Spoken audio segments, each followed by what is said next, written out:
You know the spell lines? Me, no, he laughs. Spell lines are known by the nobles, and some of them are dead now. Anyway, or all but mostly dead. I did for him myself. We can joke about that last part. Listen, Mug, your health. Tell me more. Stay stalling for time. Sure. He takes a long sip from his mug. There are other things to know about Carr. There are thieves and murderers everywhere.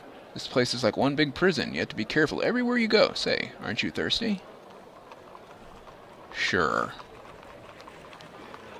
There's another thing to watch out for is the portal traps on the far side of the Jabaji. The nobles who live there protect themselves with them. If you fall into one, well, you've no idea where you'll end up. What does a trap look like? Wouldn't worry about that, seeing as you'll never get to the north side, my friend. Look in the beer.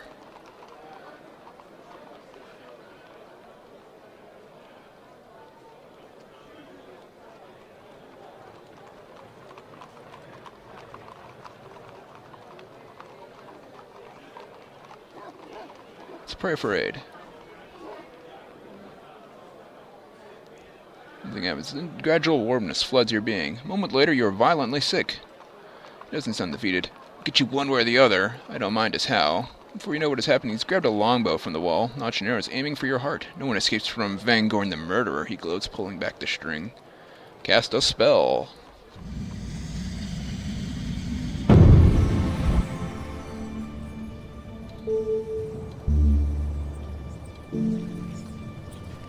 That's a lot. That's not useful. That's not useful.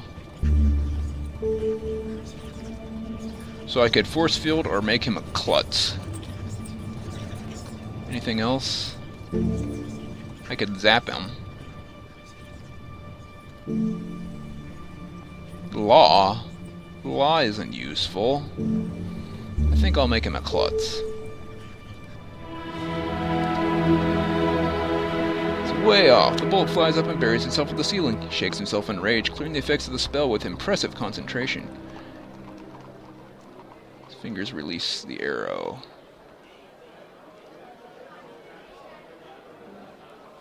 Dodge right. Aww. Let's make you gasp out with pain. With his shot, he's unprotected.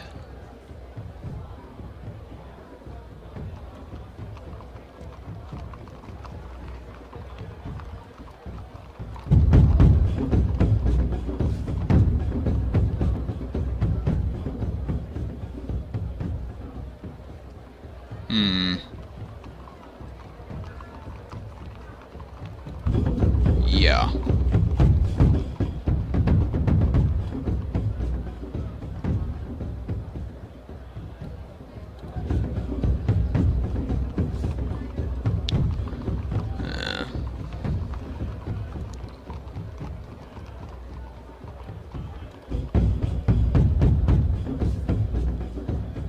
I've got you now.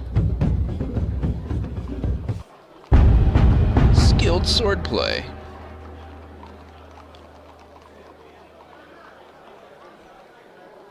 I'll take it. Let's search his body. 8 gold pieces. Let's look in the cupboards. Essence of bark.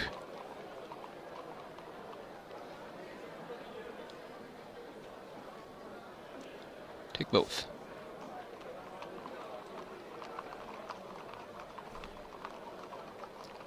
Taste the bark essence.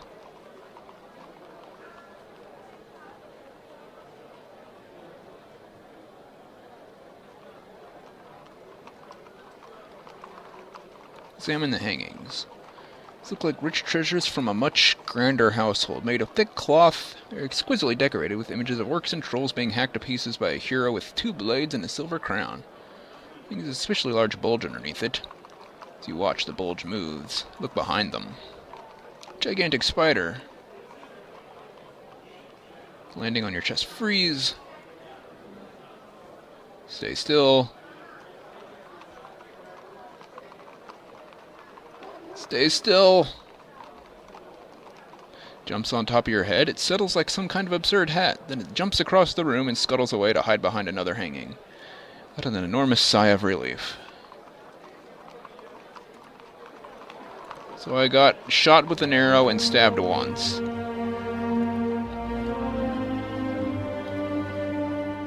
Portal traps. Also, I got gold. I made a slight profit.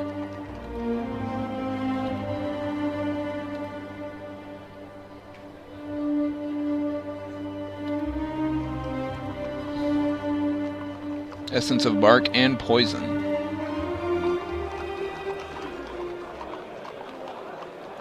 Well, I guess we're going this way.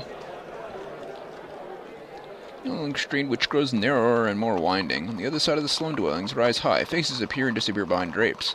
Someone throws a bucket of slop, narrowly missing you. Furry, chained-up animals screech from balconies. The sun disappears from view. Stop and ask for directions. What you want? This is a voice. I warn you, I got a dragon in here. So don't try nothing. A dragon? That's right. You're a terrible liar. All right. Not a dragon then, but a wolfhound. I need help. Looking for a priest. It's a shrine near the well. Don't bother me about it. How about the nobles? Used to come around this way, collect taxes, oh sure. We'd see Theta around here on his horse, but now he's blind, isn't he? Thought a favor and they taxed him for his eyes. Where's he now? Don't know, don't care. So he's a beggar. Well, if he comes begging around here, I'll set my wolfhound on him, I will. Let's pause. You're not him, are you? Yes.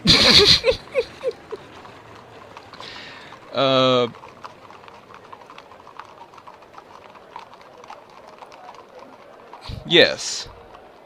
Really? Oi, Mata, put the cauldron on. We're eating noble tonight. Wait. It's no wolfhound. It's a giant anteater. You're so surprised.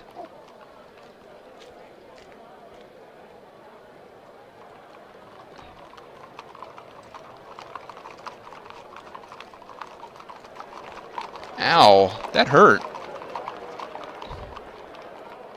I want to do that again without getting mauled.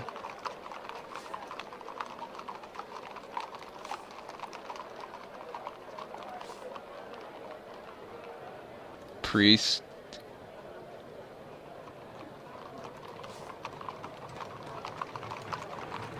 Nobles of Kar. Where is he now? No. Thank you. Yes, sure. For not setting my anteater on you. I mean my wolfhound. I mean my dragon. Go stuff yourself. Pike off. Never-winter nights. The line gets narrower. Muck and foul water run downhill, forming a sheen over the flagpoles. The walls on either side are now so close together that someone on the top floor has laid planks across the alley to steal from the house on the opposite, or perhaps to steal their own things back for them. It's hard to be sure. Spell? Oh, can I float up and steal too? H-O-W? No. J... B-I-G. Big.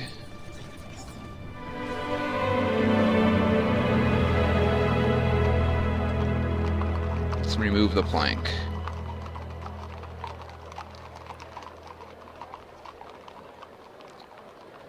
Toss the plank aside and move away.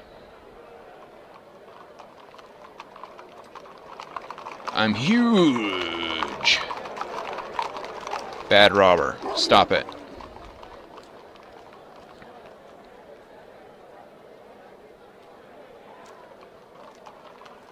Let's look at the well.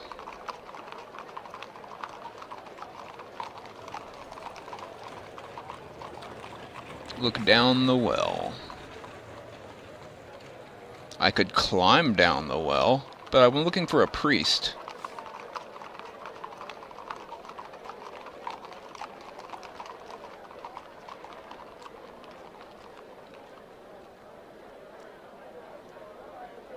Blood drops heading right.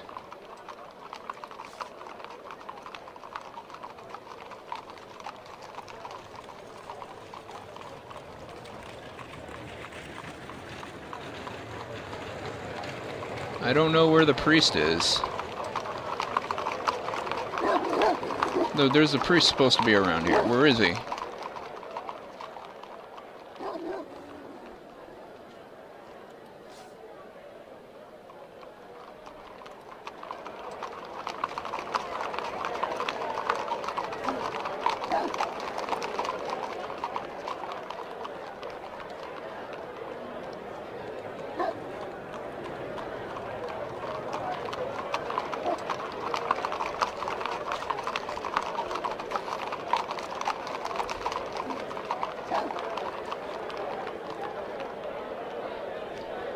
I'm kind of tempted to go down the well, too. What about this way?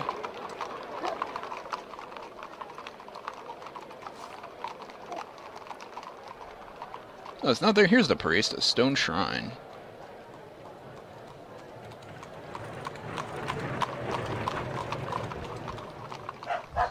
Hello, dog. Who is a holy man, mother? The little one is saying. Lassen's lame brother answered his... See, you step into the doorway of the shrine at the same time as a woman and her child are leaving. He really is a holy man, mother, the little one is saying. Lassen's lame brother answered his question and he ran off the stage. The mother nods and the pair leave. Interesting. Let's step inside. It's an old stone building garishly decorated with hanging cloths, thick candles that fill the air with the smell of grease and tar. Far into the low platform stands a hooded figure in a white robe who is talking to the assembled crowd. Does anyone else wish to take the test of slaying the god of malice? The priest calls out. Murmur goes through the crowd. People are nervous but excited. Ask someone about the challenge. What is this challenge? Yes. It's a test of slaying, the woman replies in a whisper. Grants you a wish if you answer him correctly, but you have to worship him, or else the question he asks is impossible. She shudders and grins. They don't call him the god of malice for nothing.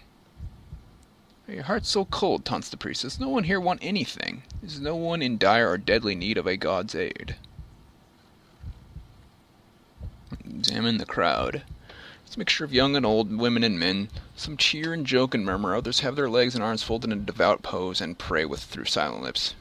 How many are spectators and how many are followers of slang you cannot tell. As he waits for the answer, the priest plucks a knife from his belt and casually stabs it into his hand. Let's watch. I'll do it, he declares.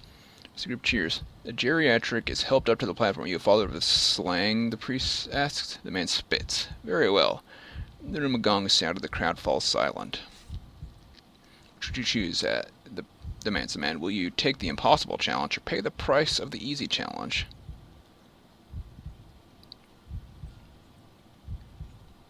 Let's see what happens. Here's to see what happens. The crowd is split. Some want the drama of the impossible. Others wanting to see the man be granted his blessing. For a few minutes, the priest quietens the room and turns back to the man. What do you choose? I'll take the impossible challenge. The man grins. Very well, the priest declares. There is no price for the impossible challenge. Are you ready? The man nods excitedly. The crowd hushes. What's the answer to the question that is never asked?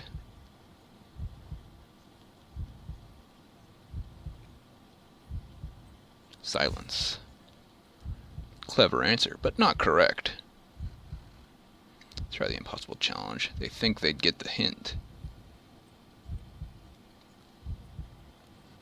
I wonder if I could do that and then mind read the priest to have the answer.